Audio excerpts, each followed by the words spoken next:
Hi everyone, and welcome to Lifestyles. I'm Sharon Kindred. Let's take a look at what's on today's show. We will introduce you to Way and Kathy Nelson, publisher and editor of Florida Garden magazine. Beth Shepard is back cooking up some healthy and delicious after-school snacks. And let's find out what playful four-legged friend is looking for a forever home. But first I would like to introduce you to Linda Benson and Melissa Jagman. They are here to tell us about MOPS, a Mothers of Preschoolers group. Good morning, ladies. Thanks for being here. Thanks for having us. Well, tell us about MOPS. I do know it's a support group for moms. Can you tell me a little bit more about it? It is a support group for moms. MOPS actually stands for Mothers of Preschoolers. It's a bit of a misnomer, though, because we're actually a support group for expecting moms through moms with children of kindergarten age. And we have meetings twice a month, and we try to offer moms a way to connect with other moms. And if a mom were to come to a meeting, what would she expect to find at that meeting? Well, first of all, she would find friendship. The first step she would do is drop her little bunny off with our Mopettes. Those are our caregivers. Then she would be guided into the meeting. And our meetings, they follow a curriculum. So we have presentations, we have speakers, we have door prizes, we do crafts, and we do fun things such as spa day. We're going to have Taste of Mops this year, which is going to be a chance for moms to share their recipes. So it's just a way, like Linda said, to connect with other moms and have some great activities.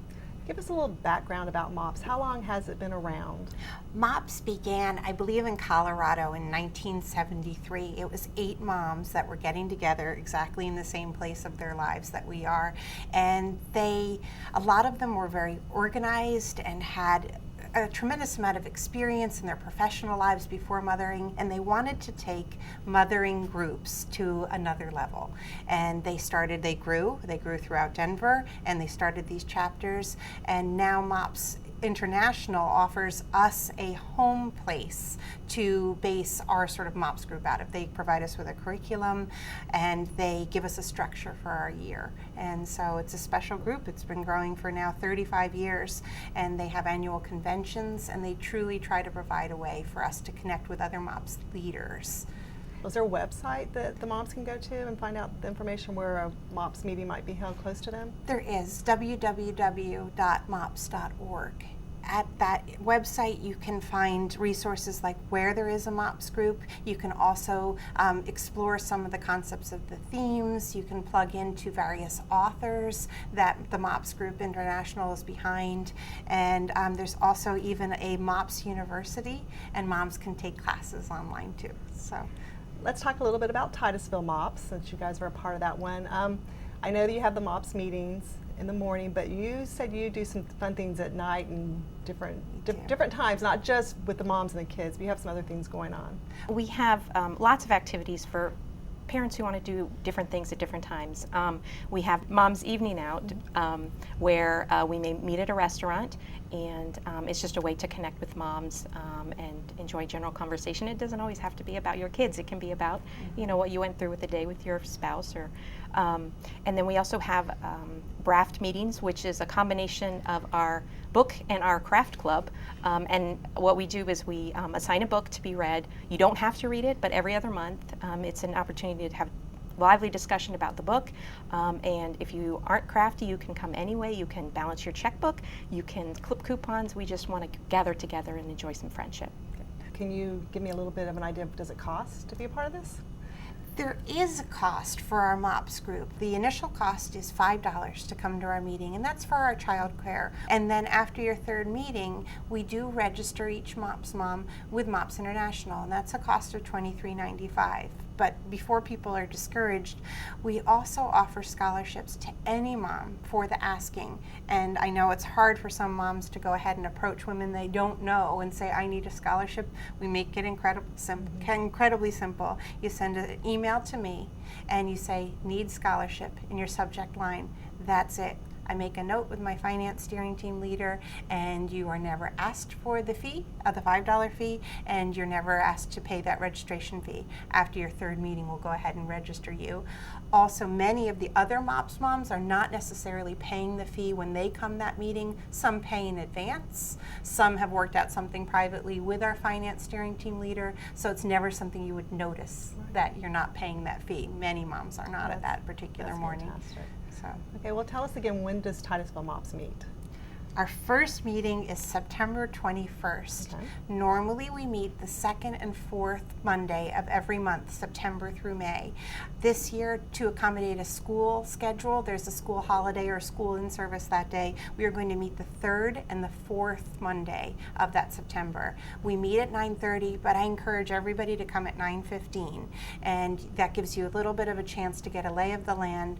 Our child care doors open at 9:15, and then at 9:30 is when our meeting is officially called to order. Usually it's 9:35 or 9:40. We have all of our moms could come into the meeting, and we encourage them to enjoy the refreshments, which are phenomenal, great recipes. We have tables, each responsible for bringing refreshments for certain meetings, and then the meetings go till 11:30. It sounds like a fantastic support group. Thank you. Thank you very much. You can find more information about this group and other mom support groups at brevardcounty.momslikeme.com. Do your kids come home from school and head straight to the refrigerator? Beth Shepard is with us again to show us 2 more healthy and easy to make after-school snacks. Let's take a look. We're here this week with Beth Shepard again. She was here a few weeks ago and showed us some great after-school snacks with fruits and vegetables, and she's here again today. She is from the University of Florida Extension Program, and she has some great after-school snacks that are using a few different ingredients. Absolutely. You know what? We never tire of different ideas, and so we want to make sure we get all these different things going. Last time we talked about a lot of fresh fruits and vegetables. We don't always have those on hand, and so it's nice to have a stockpile of those canned vegetables or canned fruits that we had from our hurricane box. And so we can start using those up. Don't do it too much before hurricane season's over. But what we got today is we have a mix of mixed fruit. And one of the things I would encourage you to do is try to get the ones that are in juice or the ones that are in water instead of the heavy syrup. And if you have to choose between heavy and light syrup, go with the light syrup because it's just extra sugar that we know kids don't really need extra sugar. I don't think I even can tell the difference. Okay, and a lot of them will say 100% juice or water or that kind of thing. So what we're going to do is just take a little bit in there, depending on the age. Peaches and pears. Peaches and pears. I think there's a cherry down in here, Okay. if I can get it out.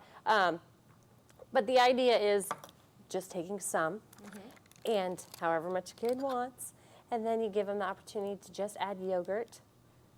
When this is plain yogurt, but if let's say you're doing this with strawberries, you might add strawberry yogurt because it would just give it a little more flavor to it. But you can go with the plain yogurt, and then all you'd have to do then is dribble a little granola over it to give it the little crunch. It also makes a great dessert. Oh, that's a good idea. Doesn't have to be a heavy dessert. Right. It makes a nice light dessert as well. All right, I'll try that in a little bit. All We'll right. move on down here. We're going to move on to a apple and cheese quesadilla. Yummy. Okay. And there's ways that you could do this. You could do this over a skillet.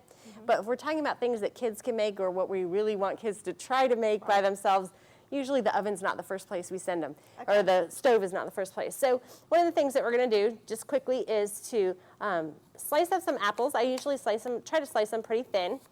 Depending on the age, they can start, their own slicing. Now, this is one of those things that you might want to make closer to the time that you're going to use it. Because apples will turn. They usually turn a little bit brown. If you are going to make it a little bit before, if you add a little bit of lemon juice or a little bit of crushed up vitamin C, that will Oh, really? I've never that heard will make sure that it doesn't turn as brown as it could. Lime juice will work as well. But so we just stick those in a bowl, and we have a little bit of butter down in here as well. So I'm just doing a little one right now, and then we're going to add just a slice of cheese. Plain American cheese. Can you use different cheeses? You can use whatever cheese you want.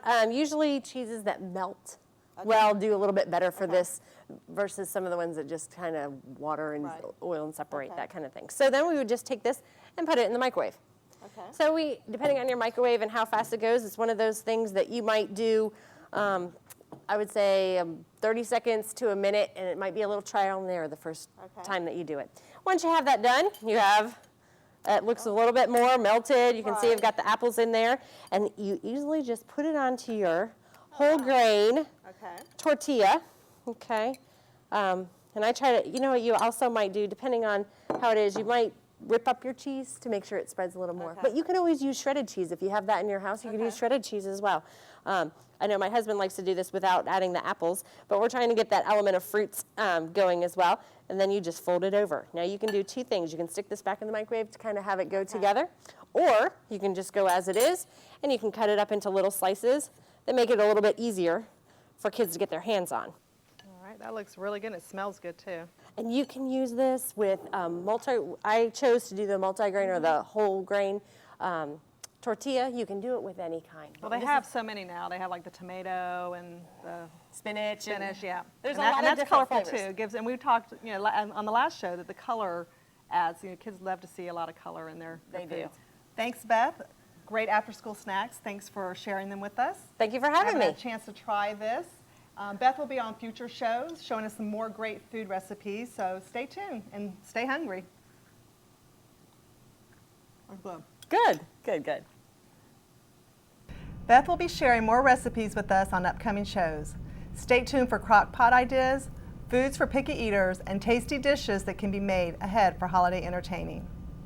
I'm now joined by my colleague and features writer, Chris Kreidler. Chris recently wrote an article featuring Way and Kathy Nelson, who are the publisher and editor of Florida Garden magazine. Chris, you mentioned in the article, this magazine is great for people who live in Florida, of course, but because Florida's a little bit different when it comes to gardening. Yes. What insight did they give you?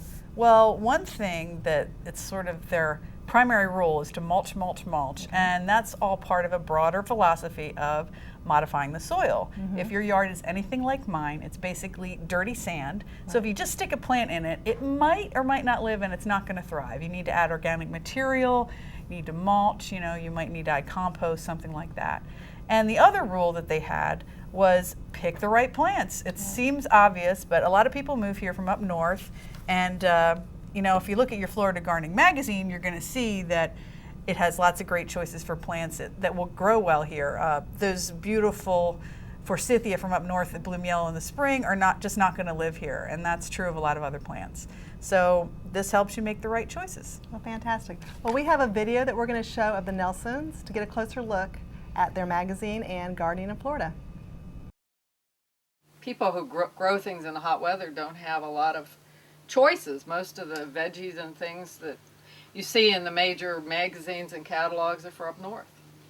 So we started a little business, and I kept saying to Wade, gosh, we had to do a magazine because people need information as much as they need seeds. What we began to realize was that having the seeds was no good if you didn't have the information on how to grow the seeds. So, and in Florida, it's a little different here growing than in other places, and most of the people that live here have come here from somewhere else. Wade was always into organic gardening, so we garden here pretty much organically. Well, I take the position that I think people should garden organically. It's the easiest way to garden in Florida. People don't believe that. But once you learn the tricks and techniques, some of which are tricks and some of them are just growing the right kind of plants, once you learn those, you find that gardening here is great. Well, I do a presentation called Gardening in Florida. It's different down here, and it's subtitled Dispelling Some of the Gardening Myths in Florida. But it has one basic element that I want to speak on always, and that's that when you've gardened in other places, my family's from Iowa. Up there they got 20-foot deep topsoil. We don't have that here. So what we have to do here is to forget putting our emphasis on gardening the plants. We have to learn to garden the soil. We have to build our soil, add lots of organic material to it. I'm into herbs. I have a lot of herbs. She does a lot of herbs. A lot, like Spanish tarragon and the Cuban oregano. I've got huge amounts of that everywhere. Lots of basil. Oxalis grows wild on our yards around here, but this gets a great big leaf that's about that big around. It's a dark purple with a light purple on the inside of it, and it's a gorgeous plant. In the winter, it just gets to be these huge, gorgeous mounds of color. Gingers are great in the summer. Yeah. I have a lot of ginger, pine cone gingers, shell gingers. Dancing girls. Dancing girls everywhere right now. Hiddens. Malabar was selling truckloads of mulch for $15. I heavily mulched this area about that deep with that mulch. It was old mulch. It had weathered quite a bit. And within a year, that's the size it turned into. Mulch, mulch, mulch. Thanks, Chris, for that story. Now, I asked Chris to stick around a little bit longer because you have been working on the Florida Today's, see if I can get this right, 90 Seconds to Fame videos, video contests that we're running on the website. Can you tell us about that? It's a short film contest, and these are really short films, 90 seconds. And we asked our readers and the local talent here in Brevard County to submit these movies.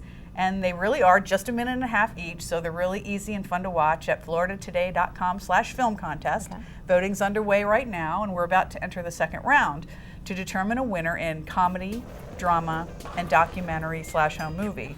And then another round will determine an overall winner. Plus, we're going to have professional filmmaker judges determine their own picks for winners. But there's great stuff. Anything from animations to drama, really great comedy, interesting documentaries, a lot of stuff about animals this year, including someone who has a pet bobcat, which just blows my mind. It's really amazing. Not a pet of the week, I would say. No. And anyway, it's just great stuff. So check it out. Again, floridatoday.com/film contest is where you can see and vote on the movies. Well, it's that time of week to see what animal is up for adoption. This week, Anna Flores from Daisy's Place introduces us to a playful pup named Rancor. Let's take a look.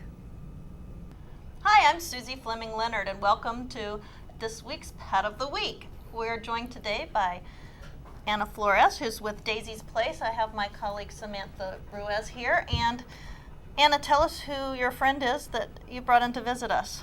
Well, this is Rancor. He's a 4-year-old hound mix, and he is originally from the South Animal Care Center.